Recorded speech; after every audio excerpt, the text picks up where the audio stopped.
Last summer, I watched a neighbor harvest a sponge from their backyard. Not from a store, not from Amazon, from a vine growing up their fence that they planted in June.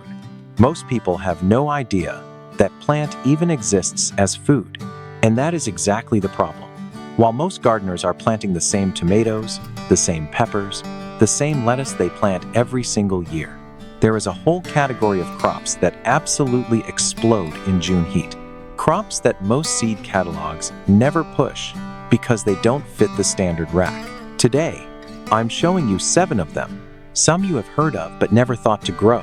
Some you have probably never heard of at all. All of them are at their absolute best when planted right now, in June heat, in warm soil, when everything else the catalog told you to plant is already in the ground. Stay until the end, because number 1 on this list grows so fast in summer heat, produces so much food, and has been a nutritional staple for billions of people for centuries. And almost no one in American home gardens is growing it. Before we start, drop your USDA zone in the comments right now, because number 1 on this list has a hard zone limit that most gardening videos never mention.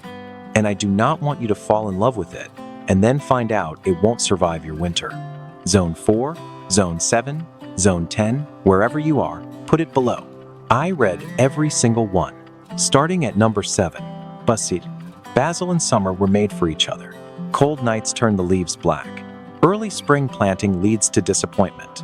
But June, basil explodes in June, growing fast, lush, and almost aggressively green when the heat settles in. Plant it near your tomatoes. They genuinely seem to do better together. Basil helps repel certain pests naturally, while improving the overall balance of that corner of your garden. Give it plenty of sun and regular watering, but don't drown it. Basil likes consistent moisture, not soggy roots. The most important rule is this: pinch the flower heads off the moment they appear. The second basil starts flowering, it shifts its energy away from leaf production. Keep those flowers pinched, and the plant keeps pushing out fresh, tender leaves instead. Take the top leaves first when you harvest. The plant responds by branching out and coming back bushier every single time. One healthy basil plant started in June can supply your kitchen all summer long. Pasta, salads, sandwiches, pizza, sauces. Fresh leaves within arm's reach every time you cook. For the price of 1 seed packet, that is one of the best returns in the entire garden. Number 6, sunflowers. Before you say that's not a food crop, hold on. Sunflowers give you edible seeds. They attract every bee, butterfly, and pollinator in the neighborhood straight to your garden, which means every other plant around them produces better, and their tall, sturdy stems act as a natural trellis for climbing crops like beans. 3 jobs from 1 plant.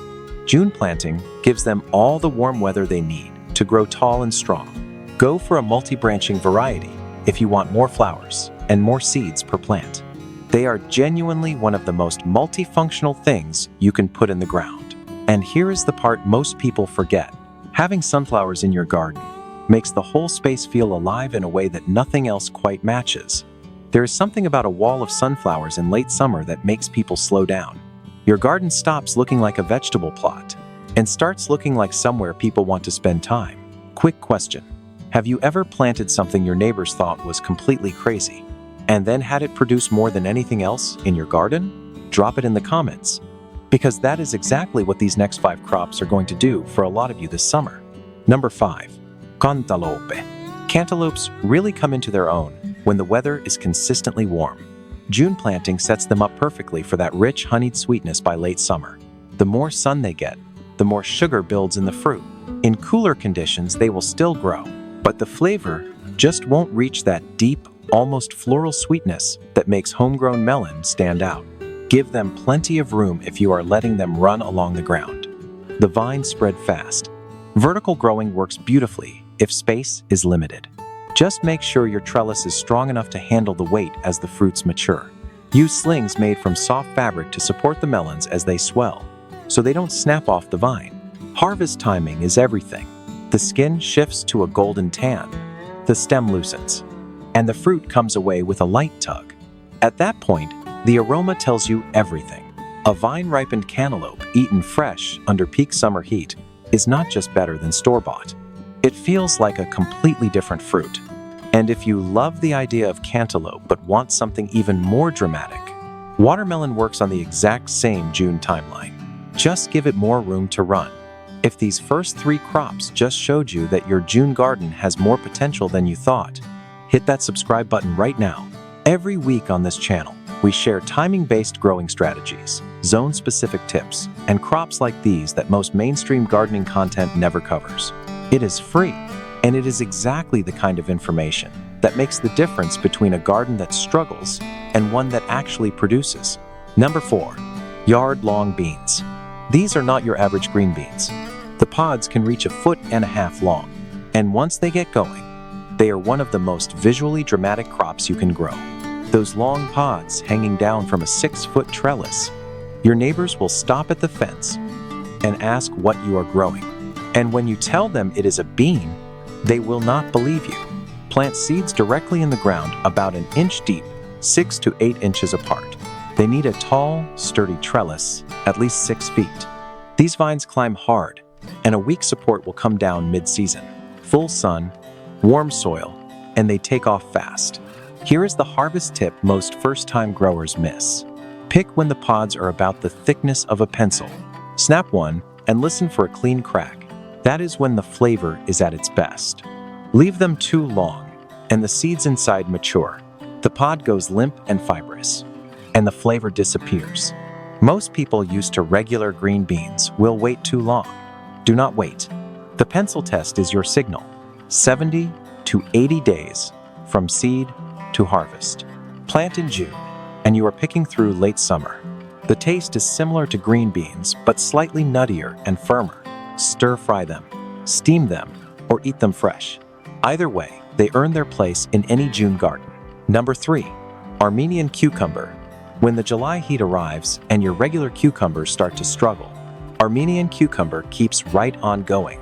Here is something most people do not know. Armenian cucumber is not actually a cucumber. It is botanically a muskmelon, but it has none of the sweetness of a melon. The flesh is crisp, mild, and refreshing, with no bitterness at all. It looks like a cucumber. It tastes like a cucumber, and it handles summer heat far better than any standard cucumber variety. Plant directly in the ground after the soil has warmed. Give it a trellis if you can. The pods grow straighter and stay cleaner off the soil. Harvest when the fruit is around 12 to 18 inches long. That is the sweet spot for flavor and texture. It grows in zones 4 through 11 and handles the kind of dry, intense summer heat that stops regular cucumbers in their tracks. That is the entire reason it belongs on this list. If you cannot find it at a local nursery, look online at Baker Creek Heirloom Seeds or Johnny's Selected Seeds. Search for Armenian cucumber or Cucumis mellow flexuosus. Worth the effort to track down. And when you bite into one in the middle of August, when every regular cucumber in your neighborhood has given up, that crunch, that freshness, that is the payoff. Number 2, Malabar spinach. Regular spinach bolts the second temperatures climb, turns bitter, and calls it quits. Malabar spinach is a completely different plant with a completely different personality. This is a tropical vine. It thrives in the hot, humid conditions that destroy traditional spinach. The leaves are thick, glossy, and slightly succulent. It climbs a trellis beautifully, which means it takes up very little ground space while producing a generous amount of food. When you harvest, take the young shoot tips and tender young leaves from the ends of the vines. Cutting the tips encourages the plant to branch out and keep pushing new growth.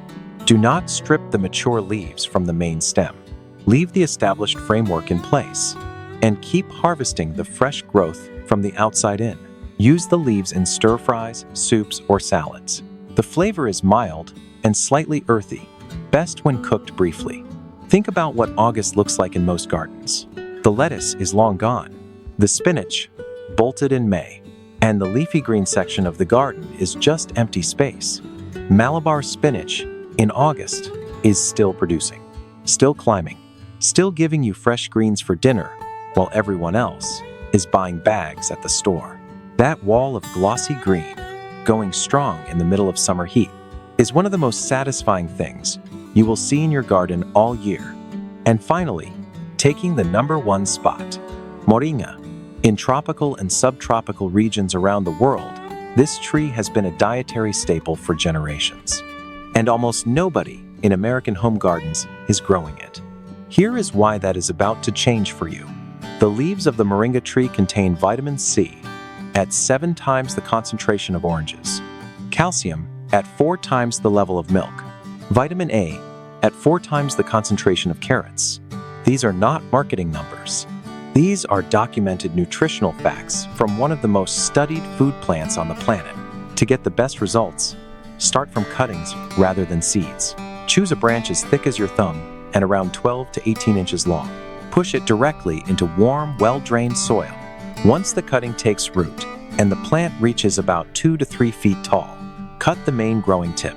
That single step is the most important thing you will do. It forces the tree to branch outward instead of shooting straight up, and turns a single trunk into a productive bush you can actually harvest from. Once established, harvest every 2 to 3 weeks during the growing season. When you cut, always leave at least 30% of the foliage on the plant. Take branches from the outside. Leave the core structure intact. Use fresh leaves in soups, stews, and cooked dishes. Dry them, grind them into powder, add them to smoothies. The flavor is mild and slightly earthy. Now here is the hard zone limit that most gardening videos never mention. Zones 9 through 11. Moringa grows outside year-round with no protection. Zone 8 and colder. Grow it in a large container with wheels and bring it indoors before the first frost arrives. Do not plant it in the ground if your winters freeze. It will not come back. This is the crop that makes people stop and rethink everything they thought they knew about what belongs in an American backyard garden. Plant it in June. Give it sun and warmth. Cut the tip when it hits 2 feet. And watch what happens. June does not just grow tomatoes and cucumbers. For these 7 crops, June is the only month that makes sense. Basil, sunflowers, Cantaloupe, yard-long beans, Armenian cucumber, Malabar spinach, and Moringa. 7 crops that most seed catalogs will never put in front of you. All of them waiting for exactly this month. If this list just showed you that your June garden has room for a lot more than you thought, hit like and subscribe. Every week, we share crops and timing strategies that most gardeners never find until the season is already over. And drop a comment. Which of these 7 are you trying first? Tell me your zone, because #1 has a hard zone limit, and I want to make sure it works for where you garden. I read every single one.